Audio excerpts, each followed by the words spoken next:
सोमवारी साधारण 9 तारखेला ऑक्टोबरच्या, म्हणजे हे आत्ता गेल्या 9 तारखेला मला माझे सिनियर युवक क्रांती दलाचे उपाध्यक्ष रवींद्र धनक यांचा फोन आला.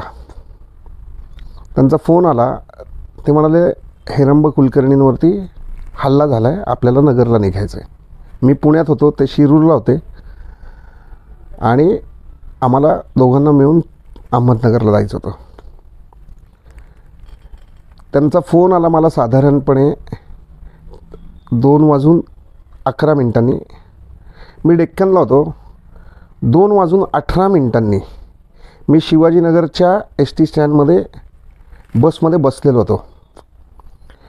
दाभोळकर, पानसरे, कलबुर्गी, गौरी लंकेश या सगळ्यांचा विचार त्या त्या त्या स्पॅनमध्ये येऊन गेला आणि डोक्यात अनेक गोष्टींचं काहूर माजलं की हेरंब कुलकर्णी हाडाचे शिक्षक, एक परिवर्तनाच्या चळवळीतले सामाजिक कार्यकर्ते म्हणून त्यांचं नाव महाराष्ट्राला परिचित आहे. आणि असं असताना त्यांच्यावरती हल्ला कोणी का करावा? तर दाभोळकरांना कोणी का मारलं, कलबुर्गींना का मारलं, पानसरेंना का मारलं, का झाली गौरी लंकेशांची हत्या?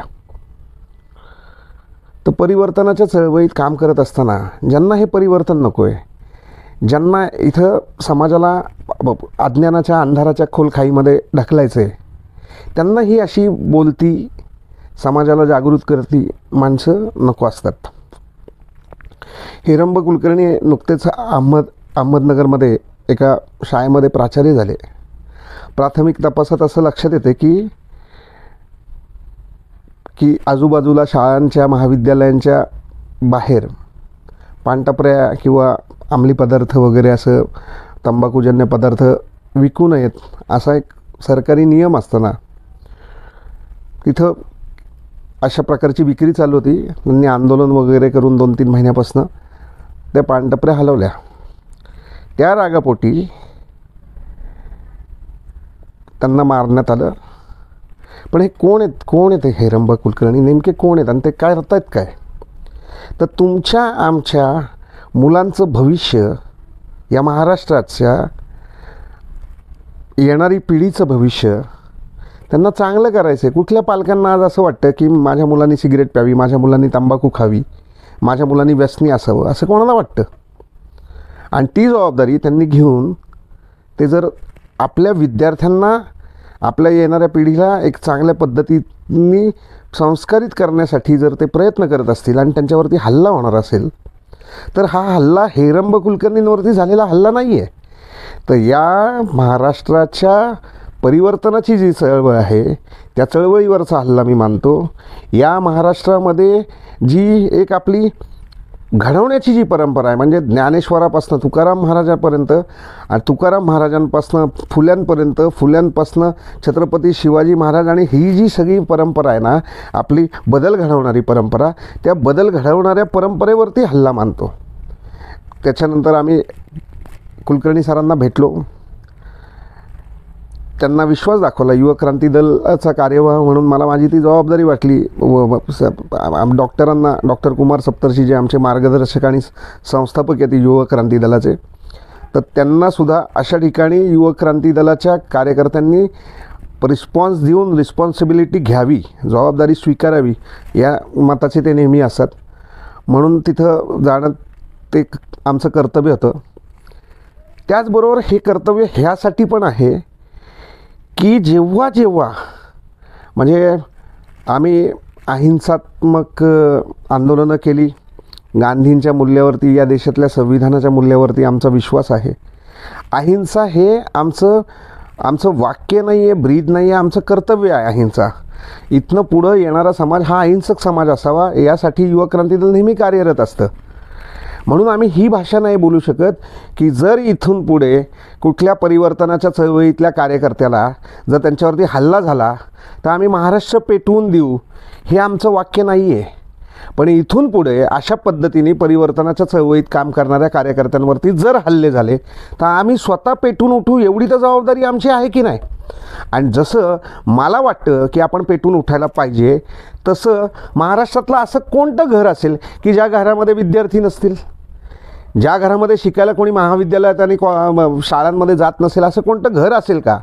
तर तुमच्या आमच्या लेकरांसाठी तो हेरंब कुलकर्णी नावाचा माणूस त्याच्या जीवावरती येऊन बेतलं. त्याला रॉडनी, आता ते जे ते आजारी होते म्हणून त्यांच्याबरोबर त्यांचे मित्र होते, पण त्यांचे मित्र नसते तर जीवानिशी गेले असते. अहमदनगरचा पॅटर्न वेगळा, पुण्याचा कोयत्याचा पॅटर्न आहे, अहमदनगरचा तो रॉडचा पॅटर्न आहे. म्हणजे एखादा माणूस जर अशा प्रकारचे चांगलं काम करत असेल तर जीवानिशी मारणार. आपल्यासाठी एखादा माणूस जीव प्राणपणाला लावून त्याचं काम करतोय, हे कर्तव्य कोणाचं होतं? पण हे सरकारने नियम बनवला, अंमलबजावणी करण्याची जबाबदारी सरकारी यंत्रणांची आहे. पण सरकारी यंत्रणा कोणाच्या मागे? सरकारी यंत्रणा तर टपरीवाल्यांच्या मागे का, हा प्रश्न पडतो. कारण पोलीस काय, पोलीस गस्त शाळेच्या आजूबाजूला घालत नव्हते का? त्यांना दिसत नव्हतं का की सरकारचा नियम आहे 100 मीटरच्या आतमध्ये पानाची टपरी नको आहे? ज्या सरकारी यंत्रणेने हे नियम बनवले, पालन करण्याची जबाबदारी कोणाची आहे? हा प्रश्न पण एक सर्वसामान्य नागरिक म्हणून, एक कार्यकर्ता म्हणून मला विचारावासा वाटतो आणि तुम्हालाही पडला पाहिजे. आता इथून पुढं या हेरंब कुलकर्णींवरती झालेल्या हल्ल्यामुळं हे झालं आहे की हा प्रश्न ऐरणीवरती आला आहे. म्हणजे नियम आहे, सगळ्यांना माहिती आहे, सगळे डोळेझाक करत आहेत. हे डोळेझाक करणं महाराष्ट्राच्या आरोग्याला परवडणारं नाही आहे.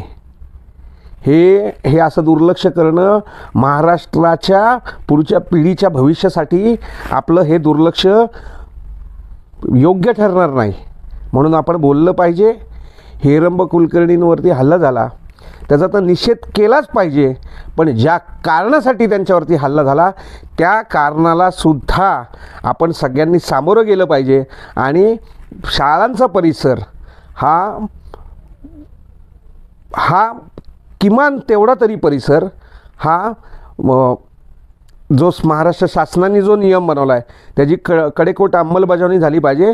आणि नवीन पिढी जेव्हा त्यांचं नाकळत्या वयात ते कोणत्या व्यसनांना बळी पडू नये असं प्रत्येक पालकाला जर वाटत असेल तर त्यांनी हेरंब कुलकर्णींच्या या मागणीला पाठिंबा दिला पाहिजे, त्यांच्यावरती झालेल्या हल्ल्याचा निषेध केला पाहिजे.